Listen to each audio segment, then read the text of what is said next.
इसी प्रकार पूरे प्रदेश में पहले चरण के तहत खासकर रिजर्व सीटों को तैयार कर रहे पदाधिकारियों को भी ओबीसी व मुस्लिम समाज एवं क्षत्रिय समाज के लोगों को भी पूरे जी जान से उन्हें जोड़ने में लग जाना है, क्योंकि अब चुनाव का समय बहुत कम रह गया है। और अब मैं इस मौके पर मीडिया बंधुओं को भी अपनी पार्टी के संबंध में ये भी कहना जरूरी समझती हूँ कि बीएसपी सर्वजन हिताय व सर्वजन सुखाय की सोच व सिद्धांतों पर चलने वाली देश की अकेली एक ऐसी पार्टी है जिसकी कथनी व करनी में कभी भी कोई अंतर नहीं होता है, क्योंकि बीएसपी जो कहती है तो उस पर अपनी पूरी ईमानदारी व निष्ठा से अमल भी करती है। यही बीएसपी की खास राजनीतिक पहचान भी है। और इसी आधार पर यहाँ उत्तर प्रदेश में हमने अपनी 4 बार बनी सरकार भी चला कर दिखाई है। और इस दौरान हमने सभी जाति व धर्म के लोगों की सुरक्षा, सम्मान एवं तरक्की आदि पर पूरा ध्यान दिया है। इतना ही नहीं बल्कि हमारी पार्टी ने दूसरी पार्टियों की तरह ना तो कभी हवाई बातें की हैं तथा ना ही चुनाव के समय में किस्म के प्रलोभन भरे आश्वासन आदि देकर जनता को छलने का भी प्रयास किया है। इसके साथ ही हमारी पार्टी की चारों रही सरकारों ने हमेशा यहाँ सर्व समाज के हित एवं कल्याण में जमीनी तौर पर ही कार्य करके दिखाए हैं। और इस संदर्भ में वैसे आप लोगों को ये मालूम है कि सन 2007 में जब दलितों, आदिवासियों, पिछड़ों, मुस्लिम एवं अन्य धार्मिक अल्पसंख्यकों के साथ साथ अपर कास्ट समाज में से खासकर ब्राह्मण समाज के सहयोग से बीएसपी की पूर्ण बहुमत की यहाँ प्रदेश में पहली सरकार बनी थी, तो तब उनके विश्वास पर पूरी तरह से खरा उतरते हुए सरकार बनते ही हमने बिना मांग किए ही सामान्य वर्ग के लिए यानी कि अपर कास्ट समाज के लिए सरकारी भर्ती पर वर्षों से लगे प्रतिबंध को तत्काल हटा के उन्हें बड़ी संख्या में स्थायी सरकारी नौकरी दिए जाने की भी व्यवस्था सुनिश्चित की। साथ ही पुलिस विभाग में 2 लाख से अधिक नए पद सृजित करके उन पर नियुक्ति करने का भी ऐतिहासिक काम किया, जिससे सभी वर्गों व धर्मों के लोगों को काफ़ी लाभ पहुंचा है। इसके अलावा प्रदेश के सभी गांवों के लिए, देहातों के लिए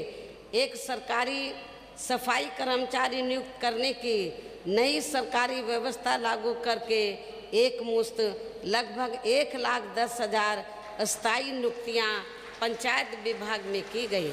जो ये भी एक अति महत्वपूर्ण उठाया गया कदम था। साथ ही विशेष अभियान के तहत सरकार के अधिकांश विभागों में रिक्त पड़े पदों को भी भरा गया। इस प्रकार से कुल मिलाकर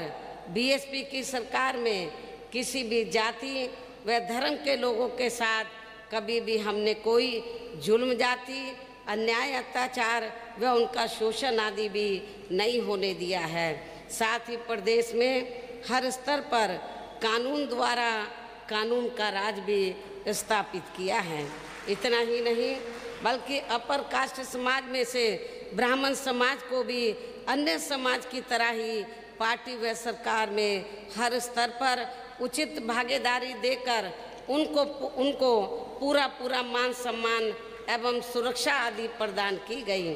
तथा जिस पर कभी भी कोई समझौता नहीं किया गया है। लेकिन ठीक इसके विपरीत सन 2012 में सत्ता परिवर्तन होने के बाद जब सपा की सरकार बनी तो तब उस पार्टी की कथनी व करनी में अंतर होने तथा जातिगत द्वेष एवं दुर्भावना आदि होने के कारण सर्व समाज में से ब्राह्मण समाज को भी काफ़ी बड़े पैमाने पर उत्पीड़न व शोषण आदि होने का शिकार होना पड़ा, जिससे दुखी होकर फिर ये लोग सपा सरकार से मुक्ति पाने के लिए भाजपा की बड़ी बड़ी बातों के बहकावे में वह प्रलोभन आदि में आ गए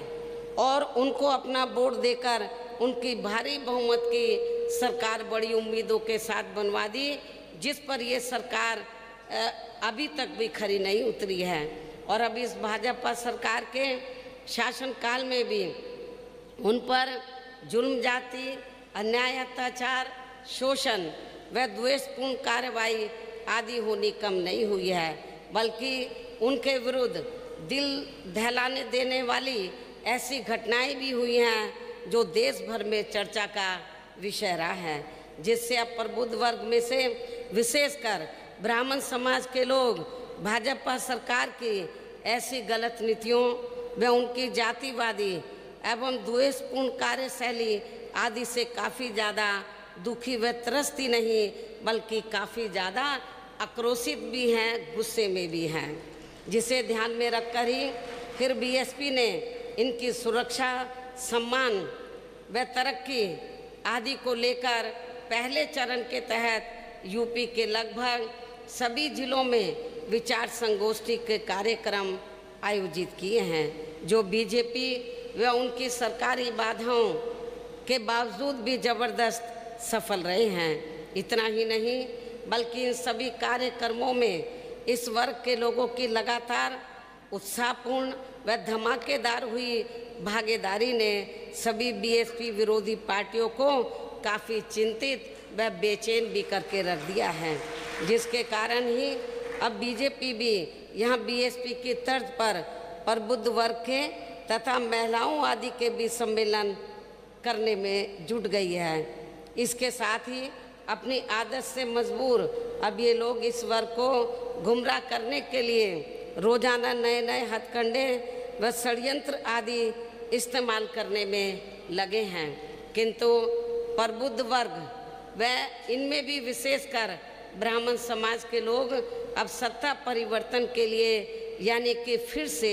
यहाँ बीएसपी की पूर्ण बहुमत की सरकार बनाने के लिए काफ़ी हद तक अपना मन बना चुके हैं, जिसे रोकना अब किसी के लिए भी संभव नहीं लगता है, चाहे अब ये पार्टियां बीएसपी की कितनी भी नकल क्यों ना कर लें। और अब मैं पहले चरण के इस कार्यक्रम के समापन पर तथा दूसरे चरण के कार्यक्रम की भी शुरुआत करने के मौके पर मीडिया के जरिए प्रदेश के सभी वर्गों व धर्मों के लोगों से यही अपील करती हूँ कि वे अपने परिवार के हित एवं कल्याण के लिए तथा उनके जान माल व ईमान की सुरक्षा एवं मान सम्मान आदि के साथ साथ बेहतर भविष्य के लिए भी दलित समाज की तरह वे उनसे प्रेरणा लेकर पूरे तन मन धन से बीएसपी से जरूर जुड़ें। जो ये दलित समाज मान्यवर श्री कांशीराम जी को अपना खास आदर्श मानकर विरोधी पार्टियों के किसी भी प्रलोभन व बहकावे आदि में कभी भी भटके बिना तथा उनके सभी साम दाम दंड भेद आदि हथकंडों का भी काफ़ी डटकर सामना करते हुए परम पूज्य बाबा साहब डॉक्टर भीमराव अंबेडकर की एकमात्र अनुयायी पार्टी व उनके मजबूत नेतृत्व के साथ हमेशा एक चट्टान की तरह खड़े रहे हैं, जो ये हमारी पार्टी के लिए काफ़ी गर्व की भी बात है। इसके साथ ही अब मेरा अपर कास्ट समाज में से विशेषकर ब्राह्मण समाज के लोगों से भी ये वायदा है कि प्रदेश में बीएसपी की सरकार बनने पर यहाँ दलितों, आदिवासियों, पिछड़ों, मुस्लिम व अन्य अक़लियतों आदि की तरह इनके भी हित व कल्याण, मान सम्मान, ईमान, सुरक्षा एवं रोटी रोजी आदि का भी पूरा ध्यान जरूर रखा जाएगा।